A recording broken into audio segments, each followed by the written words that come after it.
conférence des leaders de Yewwi Askan Wi ñu fas yéene dalal suñu ay mbokk suñu ay xarit nga xam ne ñoom ñooy coalition Wallu Sénégal fas yéene waxtaan ak yéen ci taxawaayu réew mi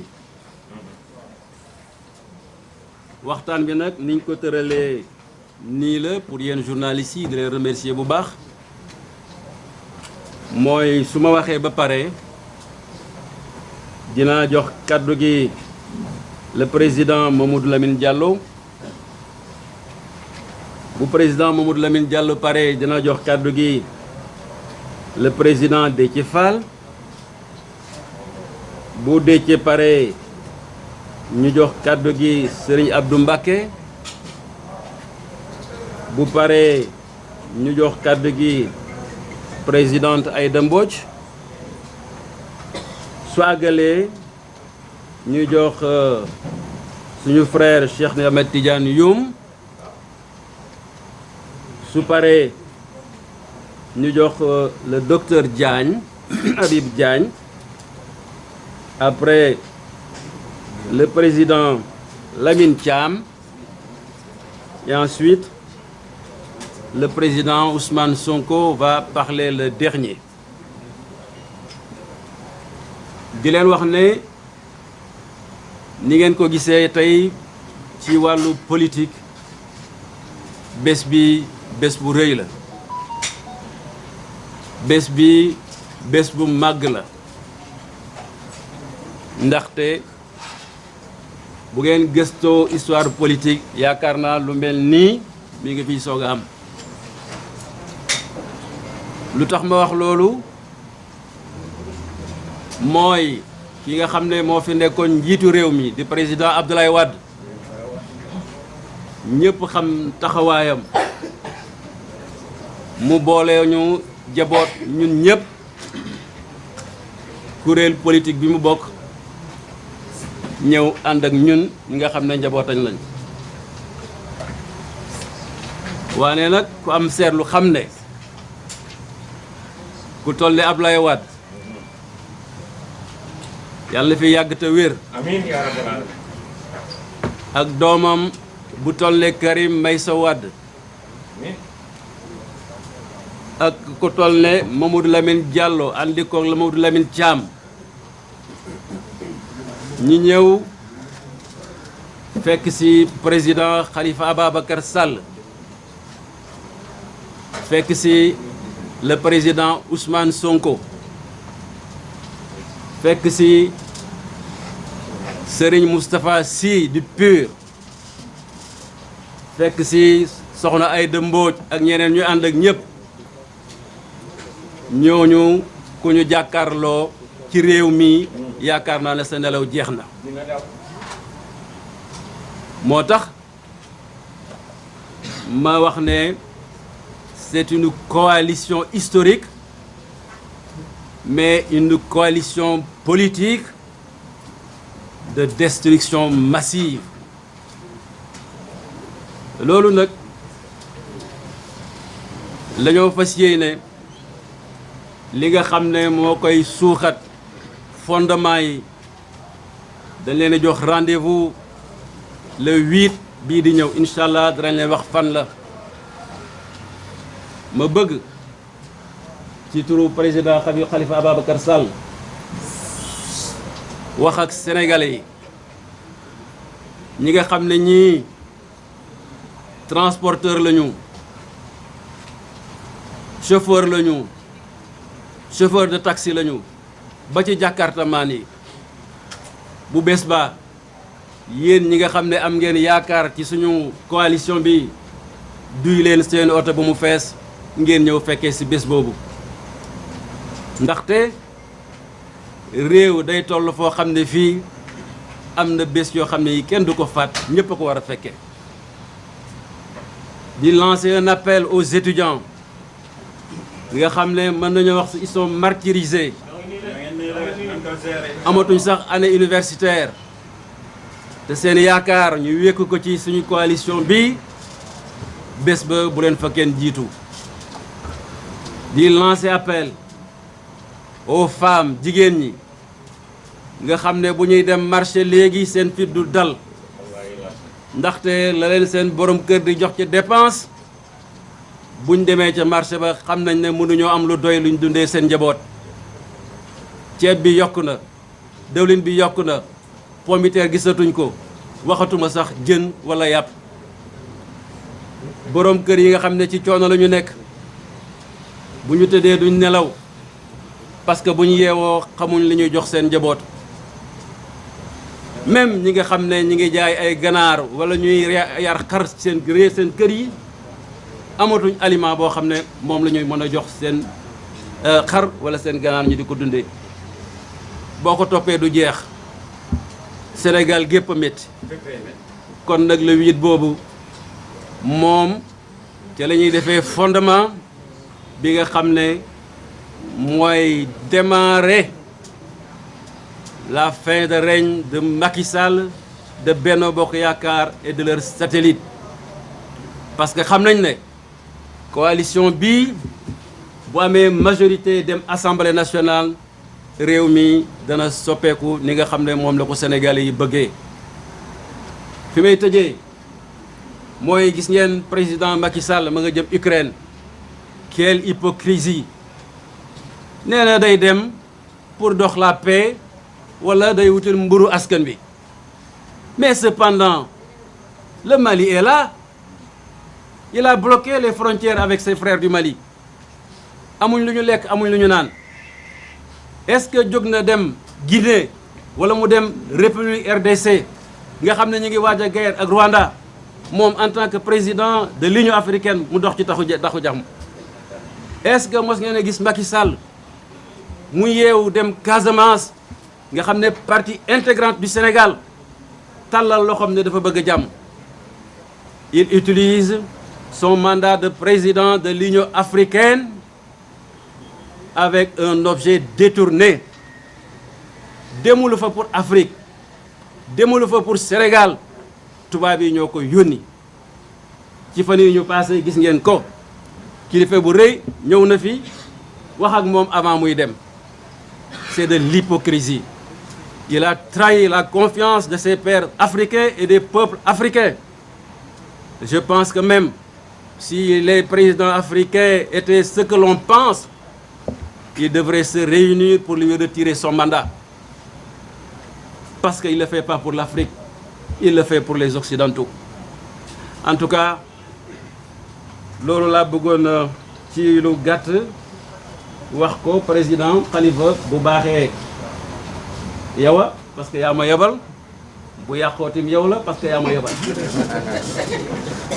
aujourd'hui il ne veut pas parler aux journalistes voilà donc monsieur le président les quelques mots que je voudrais adresser à l'endroit du peuple sénégalais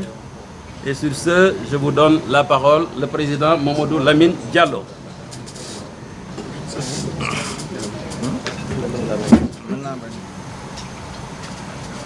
Je m'en vais donc vous lire la déclaration de la grande coalition Wallu-Sénégal au nom du Comité national de pilotage. Mesdames, Messieurs les journalistes, leaders et responsables des partis et mouvements politiques de l'opposition au Sénégal et dans la diaspora. Permettez-moi tout d'abord de vous remercier pour votre présence ici ce matin, d'avoir une pensée pieuse pour tous nos responsables, militants et sympathisants disparus depuis les élections locales de janvier 2022. Et vous transmettre les salutations et les félicitations du président de la coalition Wallu-Sénégal, le président Abdoulaye Wade, à l'avant-garde pour la démocratie dans notre pays. La grande coalition Wallu-Sénégal que j'ai l'honneur de représenter ici en tant que président du comité national de pilotage s'est restructurée et comprend les entités suivantes. le PDS, le CRD, Congrès de la Renaissance démocratique, nekkal fi Askan Wi, Alliance Les Verts, le syndicat des transporteurs, Tabax, ainsi que le mouvement Kawaral Bamtare Sénégal. Aujourd'hui, plus que jamais, il s'agit de la survie de notre démocratie, conquise de haute lutte dans notre pays et qui est menacée par Macky Sall, dont les velléités dictatoriales sont devenues criardes. L'histoire a voulu, par je ne sais quelle alchimie, que l'opposition sénégalaise se présenta aux élections locales sous plusieurs bannières. Yewwi Askan Wi, Wallu Sénégal en particulier. Les populations sénégalaises ont alors indiqué clairement, pour ceux qui savent lire, leur volonté de favoriser l'unité de l'opposition pour se débarrasser du régime de prédation de Macky Sall. À partir de ce moment, et après avoir félicité toute l'opposition, et surtout Yewwi Askan Wi pour sa victoire dans les principaux centres urbains du pays, Wallu Sénégal a pris l'initiative d'un rapprochement avec Yewwi Askan Wi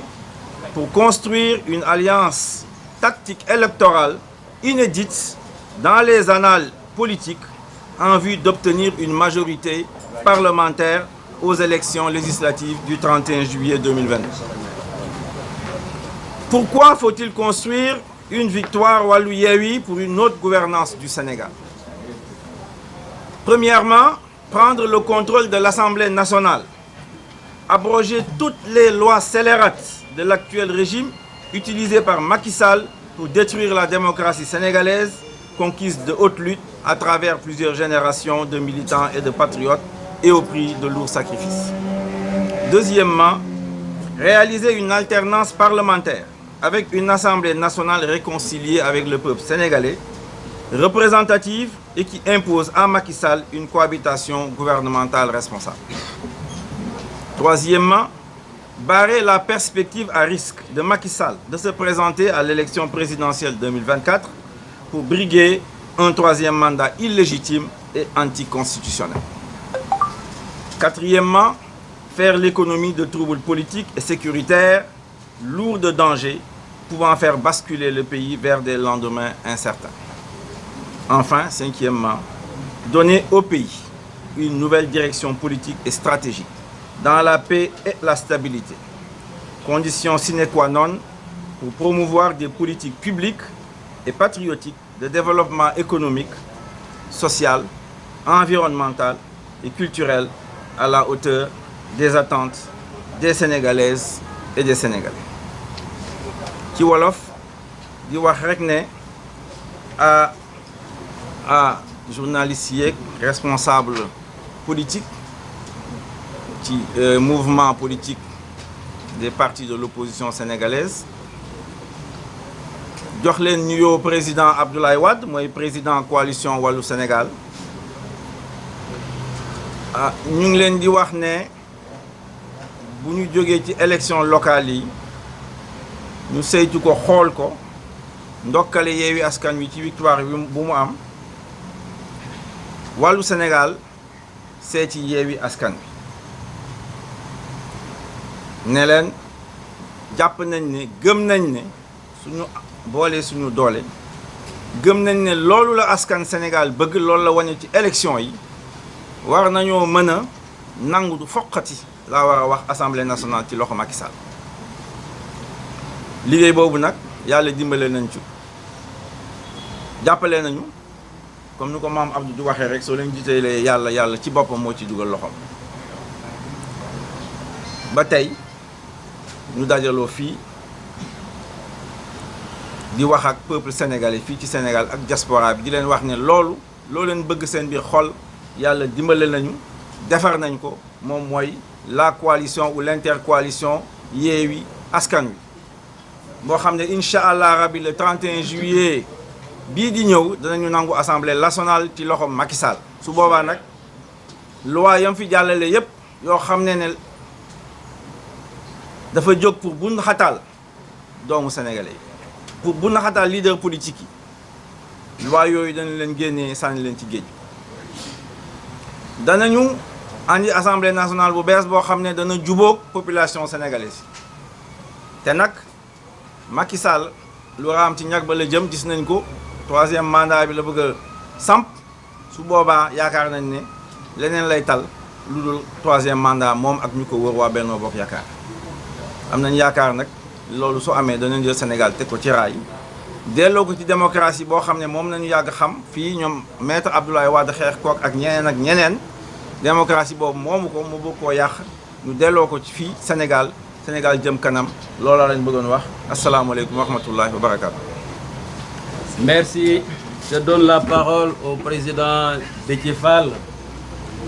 qui s'est battu. di wax nag ni tey comme ñi ko jiitu ñi ma jiitu ni ñu ko waxee bis bi spécial la bis bi spécial la ndaxte pexe yu nekk bi ñuy tàmbali di nas li jóg na pour lii bañ a aboutir mais yàlla def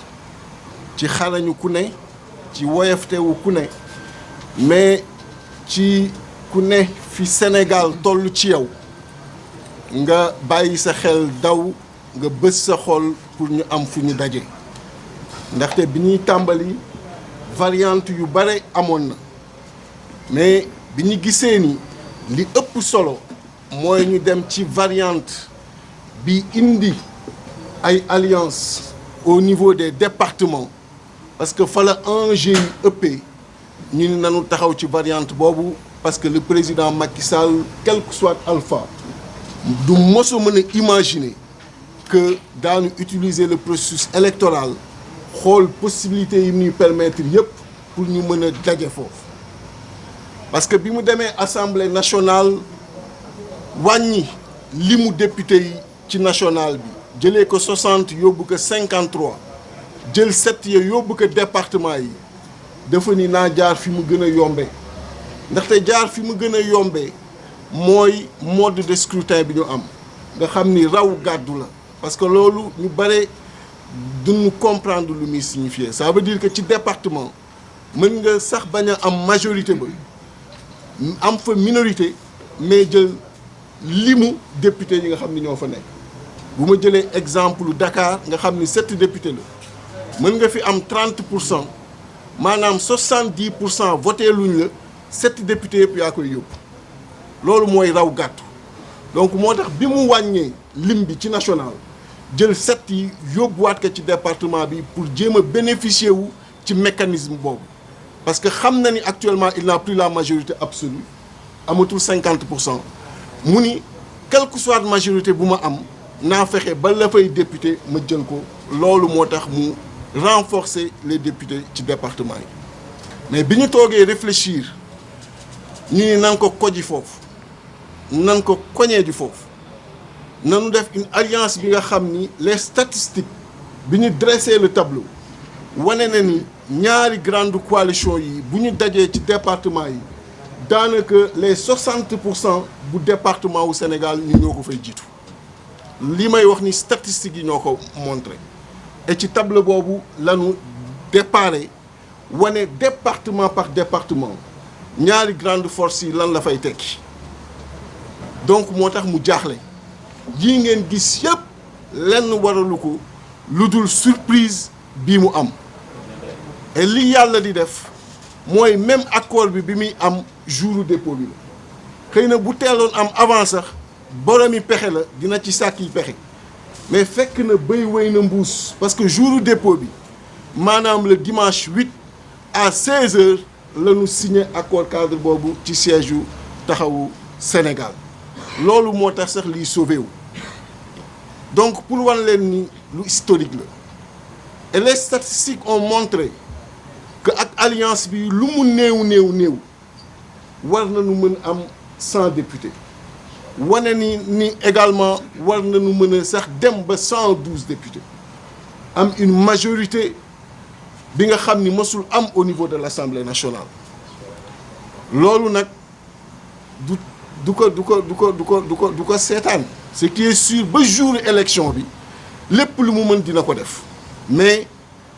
boo seqee ak ay góor ñuy góor ne yow lépp loo leen waxante wér na la ku nekk dina ko respecter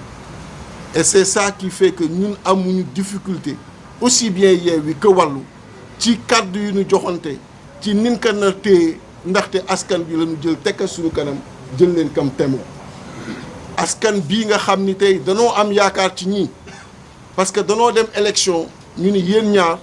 yéen lañu yaakaar ni Macky moo jël premier Yewwi yéen a jël deuxième Wallu yéen a jël troisième donc ginnaaw Macky yéen ñaar lañu yaakaar kon yéen ñaar ñi tey jii ni yàlla def na ngeen déggoo kon li ngeen déggoo exécuter leen ko loolu moo tax mu doon un plan inédit histoire politique du Sénégal mosu fi am mos ko woon mën a xalaat déjà ñoo ngi commencé naan exécution bi day difficile am na kenn ku ma ko wax ñi ma plan bi oui c'est bien mais exécution bi day difficile ma ni ko li leen yàgg di dal mi ngi leen di dalaat mooy xeeb le génie des Sénégalais xeeb la compréhension des Sénégalais seen niveau de compréhension mi ngi leen di waaj dal boo leen foogee ni loo leen mën def au niveau de la direction générale des élections jaxase liste yi fu nekk ngeen teg fa bulletin lu nekk ngeen def ko dina tax sénégalais yi duñu xam nu ñuy exécuter plan bi yéen a ngi juum encore le sénégalais est un génie kenn nee na ma sénégalais boo ko bipee rek xam ni ko am crédit la da lay wuyu ba mu saf-saf et leer na nu biip bii ñu leen bipe daan ci wuyu walloog Yewwi ba mu saf-saf parce que bipe wu kaay leen ñu defal réew mi la biipewu kaay leen ñu arrêté président Macky Sall ci caaxaanam yi la biipewu injustice bi fi am kaay leen ñu yëkkati ko biipewu kaay leen yi nga xam ni teg na ko Karim Wade teg ko Khalifa Ababacar Sall nan ko fi yëkkati biipewu dund bi cher na nan ko wàññi biipewu tey jii nii askan bi sonn nanu arrêté loolu biipe boobu ku ko biipe sénégalais xam ni bale na crédit te foofu la plan bi nekk moo tax exécution bi amul benn difficulté d'autant plus que dañu wax département bu nekk ak ki nga xam ni mooy porter l'intercoalition loolu lay tekki boo ñëwee Dakar intercoalition bi Yewwi Askan bi moo koy porter ndaxte ci biir liste Yewwi Askan wi da nga fay am ay candidats yi nga xam ni Yewwi lañu bokk ci biir même liste ba nga am fa ay candidats yi nga xam ni Wallu lañu jóge donc ñooy nekkandoo ci liste bi de ce fait ku jóg voter liste boobu ñaari coalition yi nga voter en même temps kon ku bëgg mbir mi yegg nga nekk Wallu wala nga nekk Yewwi wala ngay sénégalais bi nga xam ni lii ñu la biipe moo la ñor da ngay jóg rek dem woteel liste boobu nga xam ni mooy porter bannière ba kon li ci des mooy lan mooy chaque département ne sénégalais yi xam ban bannière ngay woteel donc c'est tout l'équation est à ce niveau l'équation est une équation de communication simple elle est vraiment simple vraiment c'est une équation triviale comme on dit en mathématiques elle est simple donc wax ji mooy ah sëñ bi damaa bëgg xam Ndakaar kan laay tàbbil sama carte Pikine kan laay tàbbil jox sama carte Mbacké kan laay jox sama carte équation bi loolu rek la te loolu nag daanu teg un dispositif très simple avec le directoire qu'on va mettre en place nga xam ni ku ci dex boo door question nga am tontu bi aussitôt nga xam ni boo toogee ci sa kër yor sa téléphone boo sax laajee mu tontu la li bi département bi ngay wote nga xam ni kon lu yomb la matérialisation bi amul difficulté parce que question bi réponse bi dafa yomb et noonu lañ ko dressé ci 54 départements yi bu may wax 54 départements mooy 46 départements à l'intérieur du pays ak 8 départements au niveau de la diaspora bu nekk rek nanu xam kan la ñuy woteel boo jëlee exemple Dakar région Pikine tout le monde sait que Wallu la d'ailleurs même li ñu envisagé mooy fu nekk bannière ba nga xam ni mooy porter la coalition foofu la ñuy def siège intercoalition bi c'est-à-dire que leaderu ñaari coalition yëpp foofu la ñuy daje foofu mooy doon siège bi fa la ñuy tàmbalee di fa def liggéey bi yëpp militants responsables yi sympathisants yi ñëpp fa la ñuy daje li nga xam ne on veut faire ça au niveau national ñoom it dans les départements ñu def ko pour mën amener les réponses yi nga xam ni moom la leen Sénégalais yi di poser comme question donc lu yomba matérialiser la am ngeen ici liste bi lii daa ngeen ko yóbbaale déjà boo leen gisee li jot a génn war ngeen xam fu ne kan moo fa ne te bu ñu waxee kan moo fa ne mooy kan moo fa nekkal keneen ka parce que loolu lay tekki maanaam Pikine wallu mooy porté moo fa nekkal wallook Yewwi loolu lay tekki et lii may wax nii c'est-à-dire que ni vraiment intelligence su sénégalais comme ni ma ko waxee waa ji moo tax ngeen di juum rek intelligence sénégalais weesu na fi ngeen leen bëgg tey ji nii tënk téye leen fi te sénégalais yi daan leen bett parce que daanu dugg romb bulletin bi ngeen foogoon ni moom la ñuy jël dem jëli bulletin bi leen intéressé dugal bu ko defee am majorité dans ce département là et vous allez voir parce que ñàkk gëm seeni xam-xam moo tax ngeen di juum guddi ak bëccëg moo tax ngeen toll fi ngeen toll parce que ñoom dañ leen ram donc voilà un peu liñ leen bipe donc na seen crédit saf-sap mat sëkk ngeen téléphoné ñu ba mu dey sëkk loolu mooy li nga xam ni moo fi nekk ci plan bi donc daal leen ko définir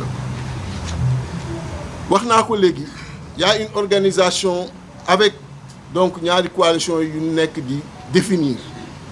jiite ay parti ak ay mouvement di jaajëfal journalistes yi nga xamante ni ñoo fi ñëw di taatal li fi war a jógee pour tasaare ko ci àddina bi pour askan wi mën koo déglu di jiite sama kaddu ak sama cant jëme ko ci xalifa général des mourides Serigne Mountakha Bassirou di ko ñaanal mu yàgg fi te wér di sant Cheikh Ahmadou Bamba Khadim Rassoul di nuyu président Ablaye Wade mi nga xamante ni mooy njiitu coalition Wallu Sénégal di nuyu président Khalifa Sall mi nga xamante ni mooy président conférence leader coalition Yewwi Askan Wi di nuyu ñi fi nekk ñëpp samay kaddu nag damay ñëw pour sos ko ci ñi nga xamante ni ñooñu jiitu woon ci wax ju am solo ju ñu fi wax pour askan wi ndax ku ne xam na ni réew mi wax dafa jot waaye bu wax jafee tamit jëf dafa jot parce que àgg na foo xamante ni Macky Sall doy na Macky Sall gasi ndax réew moo xam ni da nga koo bëgg yore ci dictature yore ko ci injustice loolu neex nga bëgg koo def yaakaar naa ne loolu askan wi nga xamante ni ñoo fi nekk waruñu seetaan loolu parce que buñ seetaanee daf leen a neex kon may wax ni askanu Sénégal ñoom ñi nga xamante ni ñoo tax ñuy sonn ñun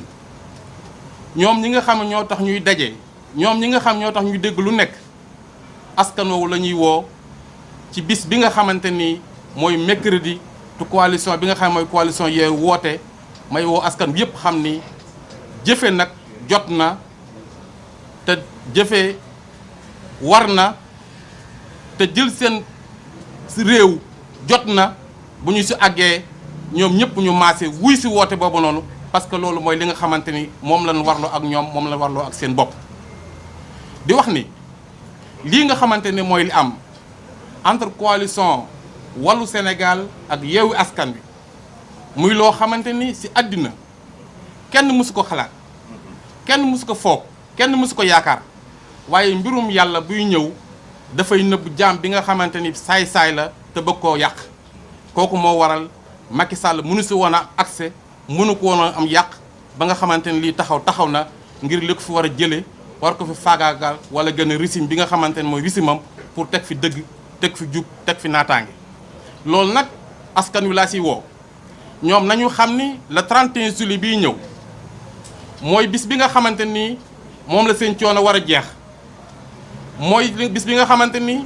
mooy injustice bi ñu leen di teg ci la war a jeex mooy bis bi nga xamante si la ñu war a feetu nag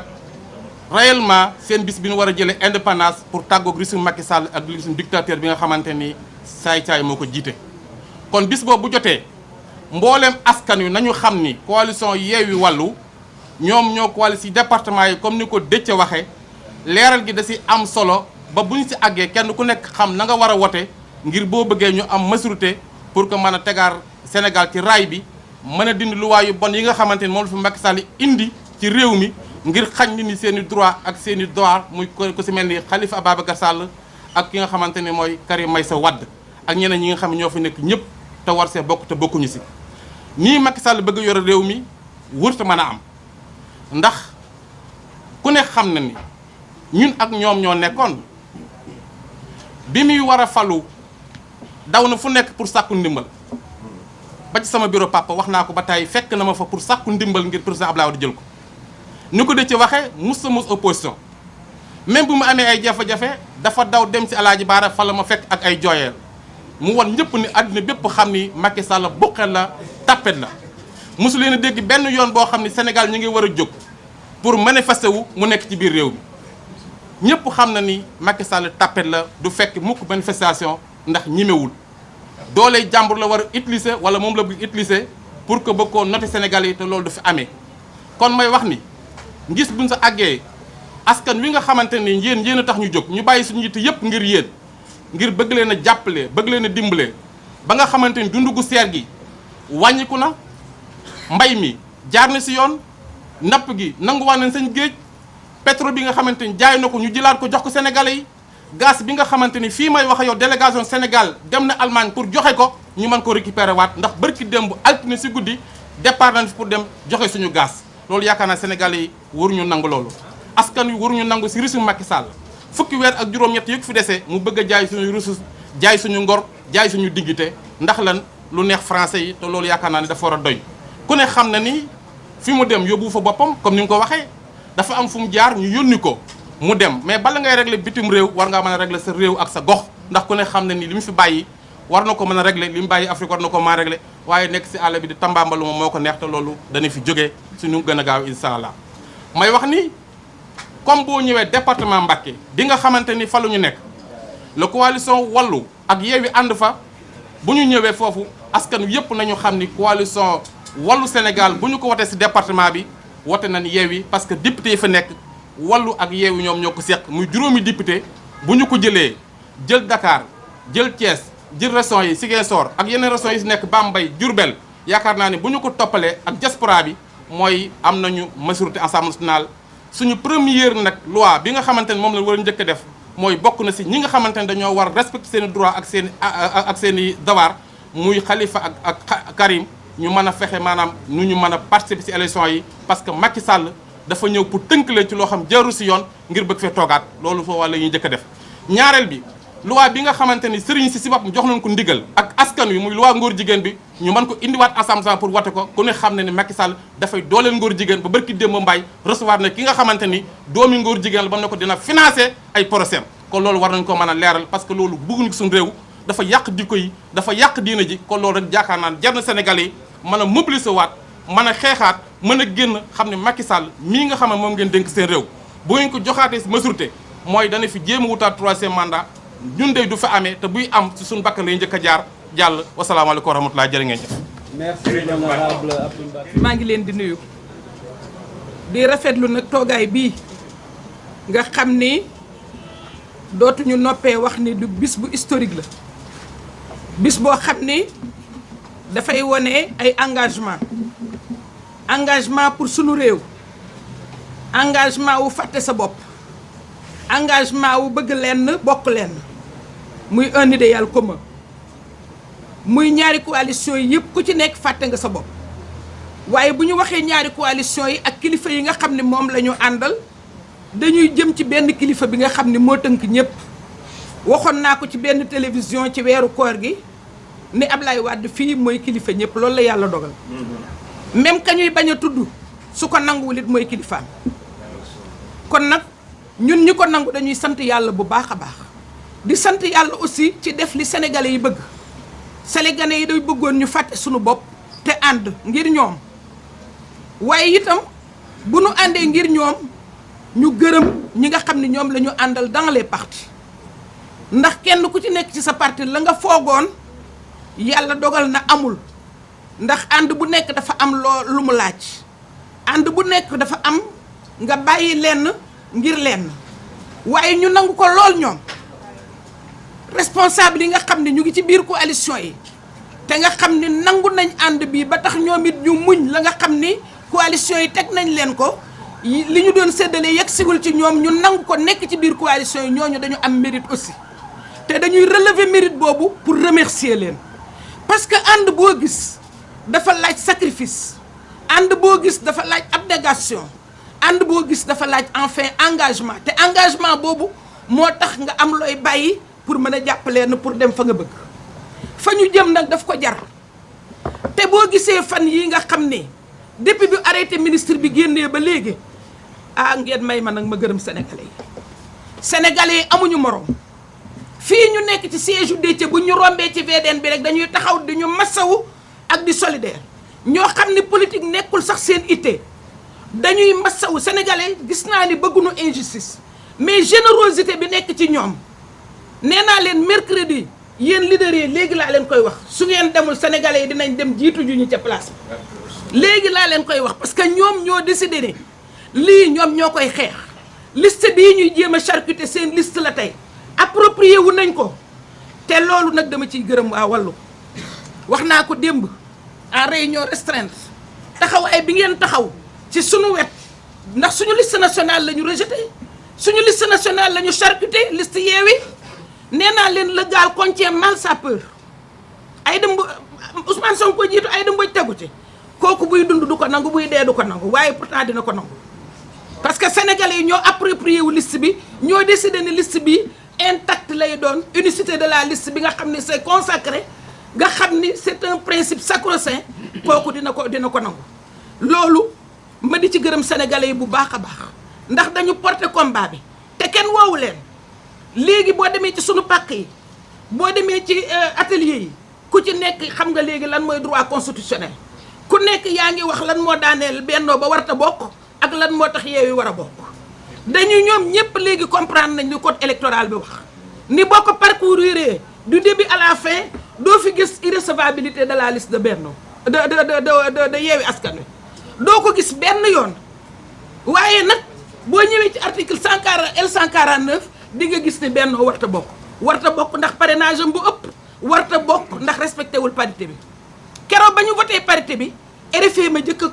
a laaj ni ma est-ce que vous allez verrouiller la loi man ko waa par le décret d'application ñu verrouiller ko première bi amendement bi ñu def mooy condition de recevabilité des listes première condition de recevabilité des listes mooy article 149 bi ku respecté wul parité sa liste du recevable deuxièmement ñu ne le mode alternatif benn jigéen benn góor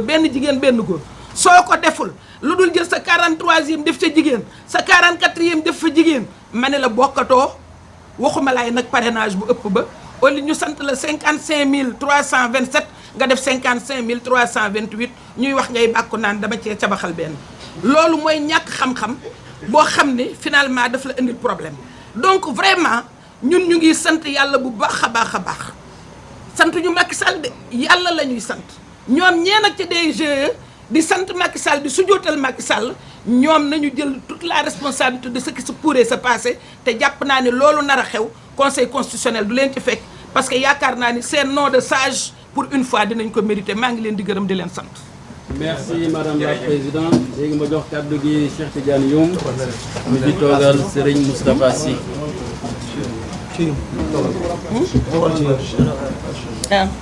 di pare docteur Diagne.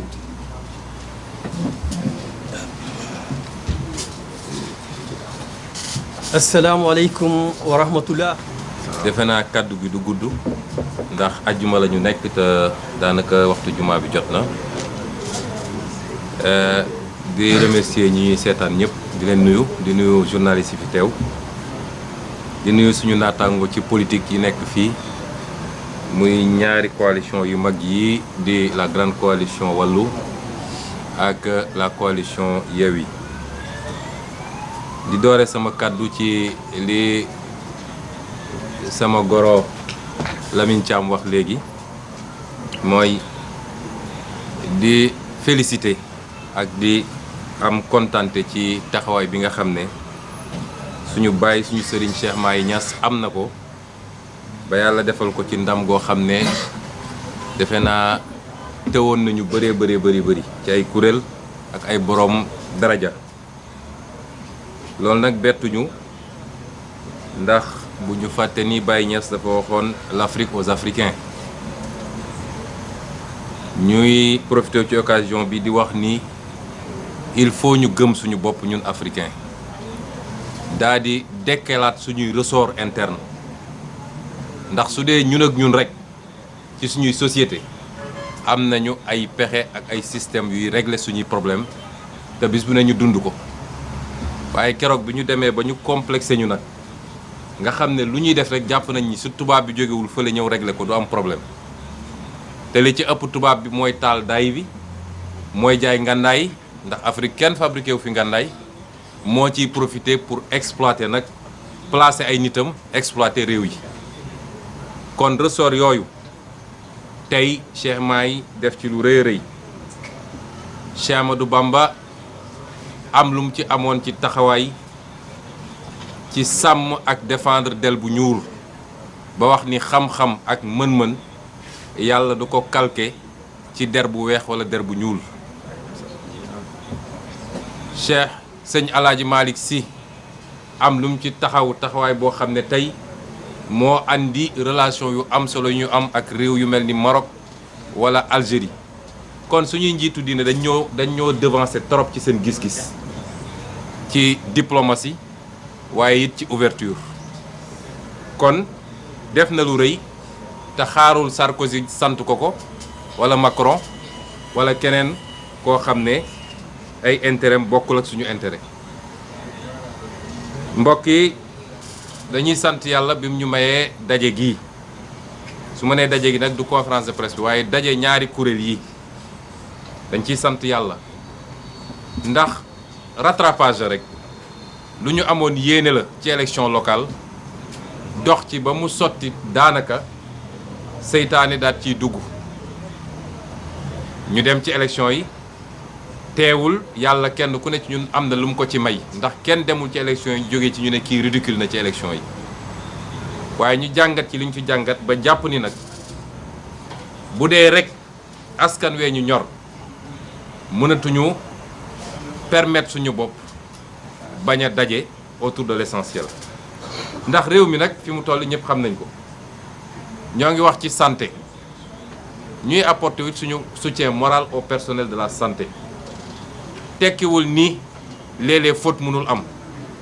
waaye ñëpp xam nañ ni condition yi ñu teg nit ñi yi ñuy liggéeyee lu ci ëpp mooy andi njaaxum yi ñuy dund nii ndax suñu nee ay problème mu électricité am na ay problème mu branchement am na loolu soo ko buggee tuumaal parce que su dara amee nguur gi day affolé bëgg kut ka kut benn bouc émissaire foo mu am kuñ ko sippali jamono jooju ñu waroon investir ci fa ñu war a investir ñu bàyyi ko fi dem lépp ay milliards yi milliards pour tabax ay stade ay arène ak yeneen loolu moo ñuy dabaat nii ndax balaa nga naan naam ne fa da ngay faju ba noppi wér ci sa yaram daa di jàngal nit ñi wér ci sa xel loolu mooy développer réew loolu nag moo war a nekk priorité cim réew donc éducation bi gis nañ fi mu nekk moom it te ñu ngay jël engagement yoo xam ne ñoom leer na leen ni mënuñu koo tenir waaye xam nga fin de mandat nit dina jaaxle boo xam ne fu ne lay jaare jàpp ni mun na tax mu sotti gis nañ li xew ci li sénégalais di dund ci coût de la vie tey lu doon jar juróomi at ci gannaaw fukk tey mi ngi jar juróom fukk sénégalais yi sonn nañ ba fu sonn yem te li gën a métti ci lii nag mooy cuune gi ñu cuune dañuy bàyyi ba mbir mi dem ba sës ñuy doog a wax ni lii la ñu war a def tey ñi ngi wax ni dañoo war a jàngat ci crise bi am ci Ukraine ba fexe ba am créer suñu autonomie loolu 12 ans xaw ma moom mi ngi fi 10 ans mi ngi fi kañ la ñu diggoon autosuffisance alimentaire autosuffisance en riz 2017 la ñu waxoon tey ñu ngi 2022 lañ doon jéggaani ci ceeb moom la ñuy jéggaani ba léegi jàpp ni nag sénégalais yi fàtte nañu loolu bi pandémie bi excès amuñu woon sax benn centre boo xam ne mun na accueillir ay nit ñu isolé leen ñu ne waaw crise bi dañ cee war a jàngat ba defaraat suñu système sanitaire ba ñu génnee ci crise bi la ñu fàtte loolu lekk nañu 1000 milliards yi séddoo ko fa la affaire bi yem saa su dara xewee tey jii ak guerre bi am Ukraine ñëpp xam nañ impact bi muy am ci produit yëpp ñu naan war lii dañ cee war a jàngat ba développer suñu agriculture développer suñu industrie moom daal su situation amee ba fitna taxaw rek lay fàttaliku ni lii waroon nañ koo def gis nañ tam ni am na luñ ñu bëgg a imposer te ñëpp teg ci seen bët muy ngóor jigéen muy musiba boo xam ne yàlla alag na ci ay peuple entier waaye ñun ñii toog fii ñëpp bu doon ngóor jigéen mooy dox dëgg-dëgg kenn ñun du fi ne loolu dafa àndul ak lu xel mën a nangu ña ko def seen société ba gis limite yi tey ñoom ñëpp ña ngay màgget te kenn bëggatul am doom ñu ne kon nañ leen nax ñoom ba imposer leen ko benn mooy nañu bàyyi jur ñaar nañu fexe ba ñëpp nekk góor jigéen loolu nag dama bëgg mu leer ci bopp sénégalais yi Macky Sall dafay porter agenda góor jigéen te li ko firndeel mooy déposer loi assemblée nga ne kenn du ko fi voté loolu kay amu leen luñ ci lam-laame loolu lay défendre loolu lay porter moo tax bi muy wax dafa ne notre société n'est pas encore prête ça veut dire que il faut ñu préparer ko ba bis bu paree nag dinañu am ay défilé góor jigéen fii ay gay parade ak yeneen ak yeneen loolu mooy programme Macky Sall ñu ne donc inondation ñu ngi koy commencé waat tudd te nee nañu def nañ ci ay milliards yu ñu suul tey ragal nañu at wi ak li ci météo annoncé ci taw bi fi mu war a toll ñëpp a ngi ragal keroog xaw naa ci wiis rek gis ngeen tey bañ a seen nit ñaa ngi ci biir ndox mi kon réew mi foo laal mi ngi métti ñu wax nag ni moom dafa amoon objectif waaye liir naa ci interview bi mu mujjee joxe ci ay mbokkam parce que yéen du ngeen mbokkam moom mu neen ko am ci moom waaye li mu wax ci interview bi dafa ne dans un pays dans une démocratie il faut une opposition forte l'essentiel mooy na exprimer wu dans le cadre de la République kon jóge na ci réduire l'opposition à sa plus simple expression ba nangu léegi ni opposition bu forte am na Sénégal loolu benn la waaye loolu introduction la opposition boobu nag nga xam ne mooy opposition bu forte bi moo nekk tey seen kanam yéen di waxtaan ak yéen ñu ne ñëw nañu pour ànd dañuy waxtaan wax dëgg rek ànd bi yombutoon ndax suñu nee ñun ñii ñëpp ñoo bokk gis-gis à 100% ñoo bokk yëg-yëg à 100% ñoo bokk ay objectif à 100% bu boobaa dañoo wax lu amut loolu bu ñu ko waxee rek wax nañ lu amut ànd bi ay acteurs politiques ñoo ko ànd biir coalition bu ne nag kenn ku ne am nga sa gis-gis ak sa ambition waxuma laa ay coalition bu ñu dajee parce que léeg-léeg Sénégalais dañuy interpeller ci loolu waaye bu dee dañoo ànd ak loolu yëpp ñu gis ni am nañu ay gis-gis yu bokkul am nañu ay personnalités yu bokkul am nañu ay programme yu bokkul am nañu sax ay agenda yoo xam ne mun na bañ a bokk waaye ànd ak loolu yëpp ñu ne tey dañuy ànd kon nañu xam ni sacrifice lañu def pour Sénégal parce que réew day am fu mu toll dafay laaj nga def sacrifice ñun ñii ñëpp nag sacrifice lañu def pour Sénégal parce que objectif bi ñu tax a jóg moo ëpp solo suñuy personne ñun li ñu tax a jóg mooy question bi ñuy laaj sénégalais bu ne ndax pare nañu pour bàyyiwaat Macky Sall mu toog fi ay ati at waxuma la juróomi at de ndax moom mandat à vie lay viser ndax pare nañu pour bàyyi fi Macky Sall mu toogaat fi ay ati at wala est-ce que sénégalais yi doyal nañu sëkk nag ci Macky Sall nga xam ne foo laal échec la ñu jëlee ko fi ci anam yu gën a rafet parce que lii muy def nii la chance d'arriver à une alternance démocratique et pacifique la fi bëgg a jëlee moo tax ñiy wax waxu fitna nañu wax fan la fitna bi jóge dama ne président Senghor nekk na fi 20 ans bi mu commencé def ouverture démocratique musul tere kenn mu nekk candidat te xam na ni Ablaye Wade menace la woon ci moom. Abdou Diouf nekk na fi 20 ans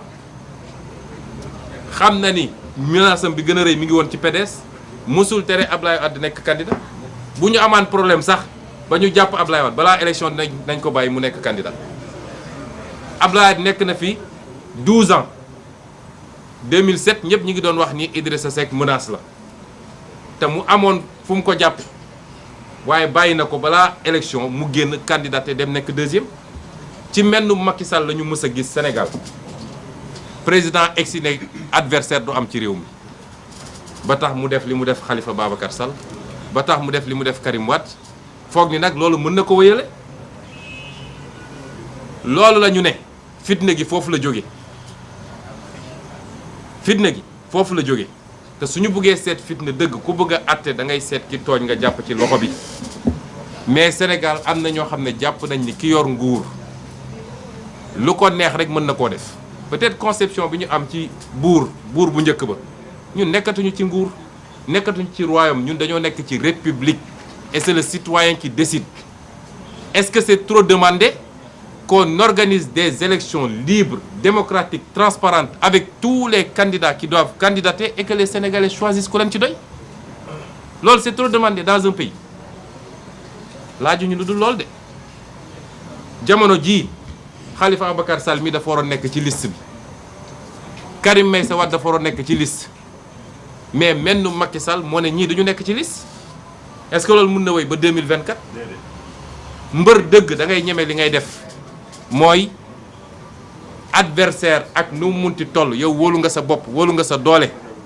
nañu ñaan rek compétition bi jaar yoon arbitre bi doxal règlement loolu rek la ñu soxla lii fi toog nag laajuñu lu weesu loolu moo tax ma ne gannaaw gis ni nag mu nañu ni bokkuñu lépp ndax suñu bokkoon lépp ñooy bokk parti politique mais bokkuñu lépp mais coalition même dans les plus grandes démocraties dafay am écologistes yi dañuy ànd ak socialistes yi ànd ak nu mu tudd communistes yi libéraux yi ànd ak ñeneen loolu mooy àdduna waaye nag ànd bi am na lu ñu waxul ci discours yi jiitu mooy laluñu ko rek ci Macky na fi jóge de moo tax dinañ leen présenter ci fan yi un programme minimal commun parce que suñuy ànd dañuy ànd ci kaw programme jóguñu rek ne dañuy ànd nii na fi Macky jóge loolu rek moo ñu intéressé déedéet ci assemblée nationale la ñu toll dinañ leen présenter programme minimal commun boo xam ne wàllu ak Yewwi ñoo koy bokk ne lii la ñu bëgg a def ci assemblée nationale bi loolu tam ñu dalal xelu sénégalais yi objectif bi it mooy ñu jël majorité parce que man nekk naa député pendant 5 ans yi weesu ñeneen nekk nañ fi député xam nañ ni député boo yorul majorité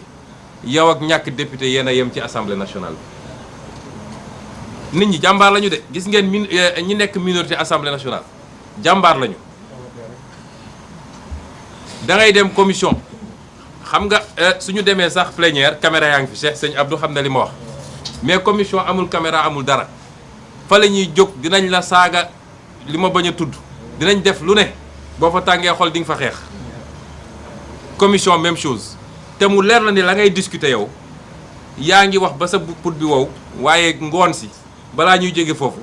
di nga gis député bu nelaw ba ñu ne wote gars yi yee ko ne ko wote jot na mu ne oui wote naa su dee sénégalais yi boobu assemblée la ñu bëgg mu wëy nañu joxaat Macky Sall majorité waaye bu dee dañu bëgg assemblée buy jouer rôle am assemblée buy def contrôle de l'action du gouvernement luubal gi bëri na ci réew mi càcc gi bëri na suñu pétrole ak suñu gaz du tey lañ ko jaay de xanaa kay dañuy feddali waaye bi mu àndeek rakkam ànd ak bandi boobu ñuy wax Frank Timis ma bind ci ab téere daa di jaay gaz bi parce que gaz bi moo ëpp solo pétrole téeméeri junni yoon richesse bi tey ci gaz bi la président allemand mën naa mës nañ fi ñëw de mais man maa ngi doog a fàttaliku fu ñu ne président allemand ñëw na fi peut-être daan na am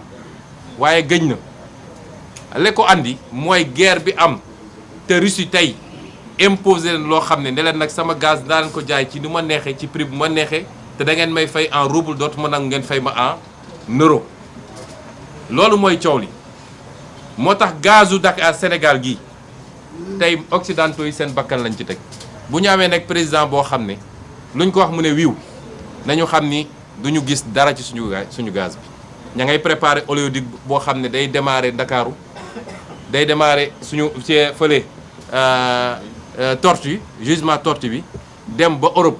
fii ngay toog Ndakaaru ñu naan la am nga gaz te doo ci gis dara li xew Congo xew feneen ak feneen loolu la ñuy waajal kon su dee bëgg nañu xam li xew ci réew mi luubal suñu ressources naturelles yi luubal suñu kopparu réew mi surfacturer marché public yi lu ne xew na ci réew mi bu dee sénégalais yi bëgg nañ li xew ci réew mi dëgg en termes de contrôle de l'action du gouvernement nañu jox coalition bi la majorité 6 mois lañ leen may 6 mois di ngeen gis du ngeen dégg wala di ngeen gis lu leen jommal yéen ñëpp bu dee it bëgg nañu ñu voté ay loi yoo xam ne méngoo nag li réew mi soxla parce que député ñett mooy rôle am contrôler l'action du gouvernement voter les lois et la fonction de représentation mooy xool li xew ci dëkk bi te du yoon boo demee assemblée nationale nga défendre ko fa bu dee loolu la ñu bëgg ci député man de député woon la defe naa taxaw naa ci assemblée lu Sénégal yëpp teg seen bët Mamadou Lamine Diallo mii député la ñëpp teg nañ seen bët li mu def Cheikh Abdou Bara Dolly même chose keneen ak keneen ci ñëpp ñu nekkoon député opposition nag nañ ma libal benn député pouvoir boo xam ne mun nañ ne ràññee nañu taxawaayam assemblée nationale bañ nañ bu session bu amee la ñuy jàllale lépp mooy intervention opposition doo fa gis ñu jàllale intervention waa pouvoir bi loolu nag occasion la am nañ ko buñ ko sàggane ci fan yi di ñëw it dinañu démarrer benn tournée préélectorale parce que élection dañ koy préparer dinañu fexe ba am plateforme bu ñu bokk te may wax ni nag man de la ma fas yéene mooy ubbi tournée préélectorale boobu fële ci Fuuta ndax ki yaakaaroon ni titre foncier la fa am bi mu demee ba jaaxle fexe na ba suñu liste ñun compétirul foofu Sénégal kenn moomul fépp fenn te ñëpp lot waa Fuuta ñoo gën a sonn kuy sonn tey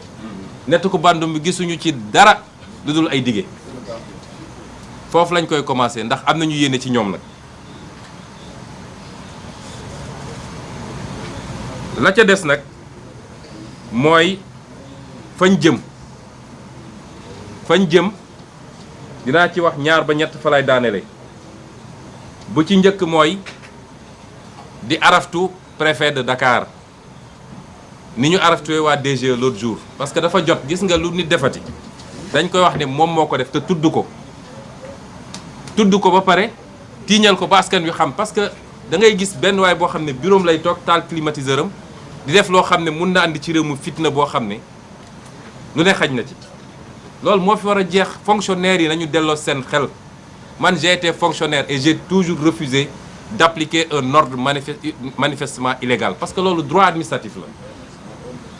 ñene DGE ñu sant leen sant ñu xam ni lii du yoon ñu def ko tey lu am ci problème ci fitna ci réew mi ñoom ñett ñooñu la ña ko def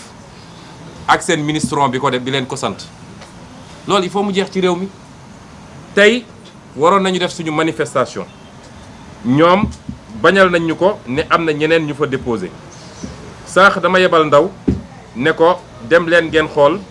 manifestation bi lii mooy manifestation bi benn camion lañ fa gaare ak benn tente juróomi nit amu fa lii moo tax ñu tere ñu suñu manifestation est-ce que tappale yu mel nii mun nañ ko continuer ci réew mi on a été républicain nag cette fois-ci ñu bëri ci xale yi dañ ne woon dañuy dem par force ñu ne leen déet on a été républicain mais bu soobee yàlla mercredi bii di ñëw gannaaw yàlla mi bind xanaa yàlla wàcce fi benn taw bu fort a fort bu orage waaye bu dul loolu gis ma lu ñu mën a tee ma def suñu manifestation bu soobee yàlla loolu it on donne date ñaareel bi mooy wax ak militants yi ak sympathisants yi ak sénégalais yi fi mu ne nii 31 juillet mooy objectif bi ñun ñëpp on doit être focus sur l'objectif bu ñu dara distraire amuñu jot bu ñuy tontoo ay opposants yoo xam ne xëy suba bu ngoon jot wër plateau yi di wax ci ñun du ngeen mës a gégg ñu wax ci ñoom parce que intéressé wuñu benn adversaire la ñu am mooy Benno Bokk Yaakaar ak Macky Sall taluñu keneen ku jàpp ni nag wër plateau télé yi mbër Yewwi Askan Wi nii wàllu naa Ousmane Sonko nii diw naa le 31 juillet bu ñu commencé wàññi la ñuy xam lan mooy loo liggéey politiquement donc militants et sympathisants yi bu leen kenn distraire bu leen tontu kenn. On n'a qu'un seul objectif, c'est prendre l'Assemblée nationale le 31 juillet. On n'a qu'un seul adversaire, c'est Benno Bokk Yaakaar. leneen lu dul loolu taluñu ko yéeguñu ko. ñetteel bi mooy wax nit ñi tam nii investiture fépp la métti mais suñu defee sacrifice